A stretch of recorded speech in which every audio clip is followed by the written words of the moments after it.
teroris nikah penganut faham salafi wahabi. Oh, larang-larangan udah. Cuma caranya bagaimana? Kalau dalam demokrasi caranya demonstrasi. Kalau dalam Islam caranya menasehati. Dan yang lebih lagi kepada kami, sehingga kami lebih belajar lagi dengan apa yang bisa diterapkan di hidup kami maupun di kepolisian. Ceramah beliau yang berisikan dengan radikalisme tidak pernah. Malah justru beliau mengajarkan kita harus menentang pada radikalisme. Walaupun kami polisi, tapi kami tetap cinta sunnah. Kita harap kehidupan kita ini bisa selamat dengan berpegang teguh pada Al-Quran dan As-Sunnah. Kemudian kebetulan saya juga sebagai anggota polisi, saya harap kepada anggota polisi juga hendaknya juga dapat mengaji terkait dengan Al-Quran dan Sunnah sehingga dapat melaksanakan tugas pokok kita. Saudaraku tercinta, ma'asyiral muslimin rahimakumullah. Kali ini akan saya soroti tentang mulai marak ya polisi-polisi yang ya tanda kutip ingin belajar sunnah ya.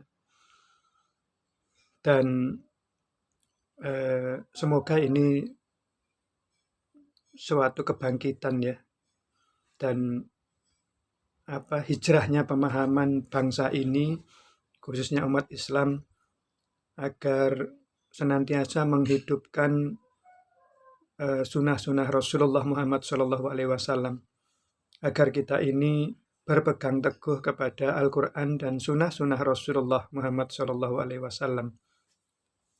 Saya sangat bergembira ya, jadi dengan adanya polisi-polisi yang sudah mulai banyak mengikuti kajian-kajian tentang sunnah, ya, bahkan polisi-polisi yang mengundang ustadz sunnah ya.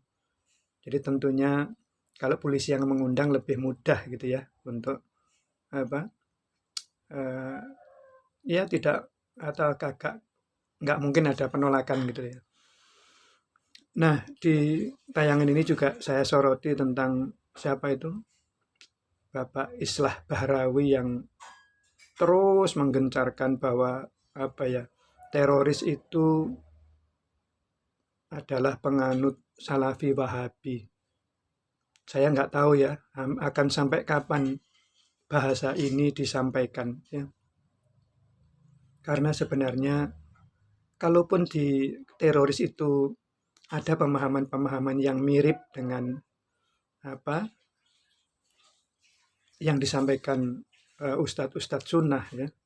Katakan ustadz-ustadz wahabi itu menyampaikan mengenai sunnah-sunnah, lalu teroris itu ada mirip-miripnya, tapi itu bukan mencerminkan bahwa teroris itu sebagai pengikutnya wahabi gitu ya. Jadi itu salah besar ya. Kenapa? Dalam kenyataannya kita bisa lihat, itu saya tampilkan juga salah satu ustadz yang ya saya sebutnya sunnah lah, ustadz sunnah itu kan menyampaikan kalau demokrasi itu mengizinkan demonstrasi ya. Tapi kalau ustadz sunnah kan enggak, kalau Islam itu menganjurkan untuk menasehati, jadi bukan demonstrasi. Bayangkan, ustadz sunnah itu sampaikan bahwa untuk demonstrasi saja dilarang. Jangan demonstrasi. Pakai apa? Pakai menasehati. Ya. Ya seperti sekarang saya sampaikan ini kan juga salah satu hal untuk menasehati sesama muslim kita. Khususnya kepada Pak Islah Bahrawi yang hari-harinya ya dalam ceramah-ceramah umum maupun ceramah-ceramah agamanya menyampaikan di umat ini, di masyarakat ini, ya itu menyampaikan bahwa teroris itu 100% dari Wahabi. Ya sebetulnya itu sangat bertentangan dengan apa yang terjadi di dunia nyata ya. Begini, Islah Bahrawi mengatakan bahwa semua teroris itu selalu afiliasinya kepada Wahabi. Selalu disampaikan teroris itu Wahabi, teroris itu penganut Wahabi. Tidak masuk akal kan? Wahabi itu dibilang mengajarkan teroris atau menjadikan orang menjadi teroris. Kalau itu yang terjadi, tidak ada satupun, ya sekali lagi, tidak ada satupun aparat kepolisian yang mengundang ustadz sunnah itu, yang kita bilang Wahabi itu, untuk berceramah di sana. Tidak masuk akal. Aneh sekali. Polisi berteman dengan gurunya teroris. Kali kalau Wahabi ini dianggap gurunya teroris, kan semua penganut itu kan murid-muridnya teroris. Murid-muridnya apa? Teroris-teroris itu kan muridnya Wahabi, berarti kan kalau teroris itu penganut Wahabi. Apa iya gitu loh. Polisi itu mengundang gurunya teroris. Kan tidak masuk di akal. Polisi-polisi itu justru mencari bagaimana sebenarnya ajaran yang diberikan oleh Rasulullah Muhammad SAW. Jadi mengenal sunnah-sunnahnya. Dan ternyata sambutannya kan positif. Ya, tidak ada sambutan yang negatif. Ini membuktikan bahwa tidaklah benar Pak Islah Bahrawi, ya, bahwa teroris-teroris itu penganutnya Wahabi. Tolong deh, hentikan. Itu kan apa ya bisa dibilang fitnah juga kan. Dalam ceramah-ceramah ustadz-ustadz yang kita panggil Wahabi itu kan semuanya kan lurus-lurus saja gitu loh. Mereka kan menyampaikannya bagaimana Al-Quran, bagaimana isi Al-Quran, bagaimana sunnah-sunnah Rasulullah Muhammad SAW, mulai hal yang ringan sampai hal yang berat, mulai bagaimana kita ini bermuamalah, berlisan yang baik, ya itu kan diajarkan.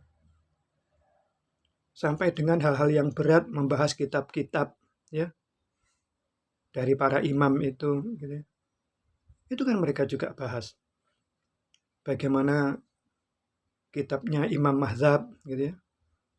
Imam Hanafi, Imam Maliki, Imam Syafi'i, Imam Hambali. Ya, hal-hal yang berat-berat itu kan juga disampaikan. Bagaimana melakukan sholat yang benar, itu kan disampaikan oleh mereka-mereka yang kita cap Wahabi itu. Jadi seseorang yang menyampaikan berita-berita yang tidak sesuai dengan dengan kenyataan yang ada, itu kan sebuah kebohongan. Dan itu bisa menjadi sebuah fitnah kan. Apa sabdanya Rasulullah? Pak Islah Bahrawi, tolong dengarkan ini. Apa kata Rasulullah? Kalau ada umat Islam, ya, sekali lagi, kalau ada umat Islam menuduh sesama Muslim, tapi itu ternyata tidak benar, maka tuduhan itu akan kembali kepada diri yang menuduh. Bayangkan kalau Islah Bahrawi ini menuduh teroris itu penganut Wahabi, ternyata tidak benar, maka teroris itu, julukan teroris itu akan kembali kemana? Ke Islah Bahrawi sendiri kan? Seperti yang saya sampaikan tadi, mana mungkin sih seorang polisi itu berteman dengan gurunya teroris, gitu loh. Mari perbaiki pemahaman ini. Dan saya juga kepada seluruh pengagum Islah Bahrawi, sekali lagi, kepada seluruh pengagum Islah Bahrawi, itu tidak benar. Faktanya tidak seperti itu, saudaraku. Ya, Jangan hanya sekali lagi membabi buta, taklid buta. Apapun yang disampaikan tokoh yang Anda cintai itu benar. Tidak. Saya berusaha betul juga. Kalau saya pun punya kok tokoh-tokoh yang saya idolakan itu. Termasuk tokoh-tokoh yang nggak saya senangi juga saya punya. Tapi saya tidak membenci membabi buta. Kalau tokoh itu menyampaikan tuntunan seperti Rasulullah, saya dengarkan dengan baik. Ya. Tapi kalau tokoh yang saya kagumi itu ngomongnya itu asal ngomong, misalnya celometan gitu, asal keluar saja dari mulutnya, tidak difikir dulu. Walaupun itu tokoh yang saya kagumi, pada saat dia berbicara seperti itu, saya sama sekali tidak kagum sama beliaunya gitu loh. Tapi kalau ada tokoh yang nggak saya sukai, tapi dia mengatakan kebenaran, apalagi kebenarannya itu dari Al-Quran dan Sunnah, saya hormat. Gitu loh. Jadi enak kan. Jadi jangan membabi buta, istilah Bahrawi ngomong begitu, ngomong seperti memfitnah begitu, lalu kita iakan saja. Ini kan nggak benar. Maka sekali lagi, saya mohon ini kepada Pak Islah Bahrawi, berhentilah propaganda, ya. Bahasa yang selalu ya menjelek-jelekkan Wahabi. Lihatlah kenyataannya. Wahabi itu mengenalkan kita kepada sunnah. Wahabi itu selalu menyandarkan informasi-informasi yang diberikan kepada kita ini umat Islam melalui melalui Al-Quran dan sunnah Rasulullah Muhammad SAW. Termasuk kalau ada misalnya kias atau ijma gitu ya, kan itu juga disampaikan. Termasuk pendapat imam yang saya sebutkan tadi, misalnya imam mazhab gitu ya, itu kan juga yang disampaikan. Termasuk imam-imam hadis, Imam Bukhari, Imam Muslim, Imam An-Nasa'i, Imam At-Tirmidzi misalnya. Ya, itu kan yang beliau sampaikan, orang-orang yang panjenengan tuduh ya Wahabi itu. Sekali lagi, cukupkanlah ya. Kenyataannya tidak seperti itu. Mari saya menghimbau kepada siapapun ya, dari kelompok manapun, menghidupkan Al-Quran dan sunnah Rasulullah Muhammad SAW. Semoga negeri ini semakin subur.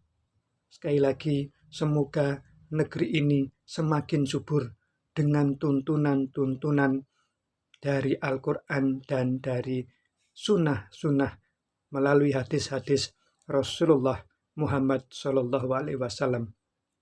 Dan semoga siapapun kita, apapun kelompok panjenengan, ya, sekali lagi, apapun organisasi yang panjenengan ikuti, mari kita hidupkan sunnah Rasulullah Muhammad SAW saja.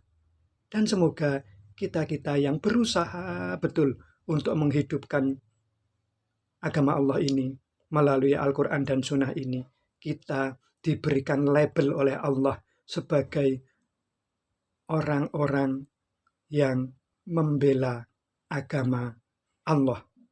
Sekali lagi, saya berdoa, semoga kita semua yang di dalam hatinya tulus ikhlas untuk menghidupkan Al-Quran dan sunnah, apapun panjenengan organisasinya, kalau di dalam hati panjenengan ingin menghadirkan Quran dan sunnah, ingin mengajarkan tuntunan dari Al-Quran dan dari Rasulullah Muhammad SAW, semoga kita dijuluki oleh Allah nanti sebagai orang-orang yang membela agama Allah.